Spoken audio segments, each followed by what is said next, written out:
జరిగిందండి ఢిల్లీలో. ఇది ఇప్పటివరకు బయటికి రాలేదు, నేను ఇవాళ చెప్పదలుచుకున్నా. ఢిల్లీలో అందరూ ఖర్గే గారు ఉన్నారు, అందరూ మీటింగ్ జరుగుతున్నప్పుడు అందరు మంత్రులు ఉన్నారు, సీఎం ఉన్నారు, ఖర్గే ఉన్నారు, అందరు ఉన్నప్పుడు మా అమ్మ ఏం మాట్లాడింది అని అంటే, కొంచెం అడ్మినిస్ట్రేషన్ ప్రాబ్లం అవుతుంది, పిఏ మీకు అందజేస్తున్నారా లేదా మాకు తెలియట్లేదు అన్న విషయం మాట్లాడగానే వెంటనే రేవంత్ రెడ్డి పక్కనున్న ఖర్గేకి హిందీలో ఇందుకే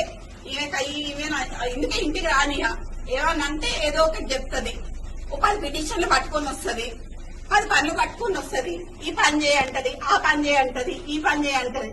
మరి ఏడికి పోయిందండి? పని చేయొద్దా? ఎమ్మెల్యేలు మినిస్టర్లు పని చేయొద్దా? మా అమ్మ ఆ రోజు ఏడ్చిందండి. ఆ రోజు ఢిల్లీలో ఏడుస్తున్నప్పుడు పోయిన ఢిల్లీకి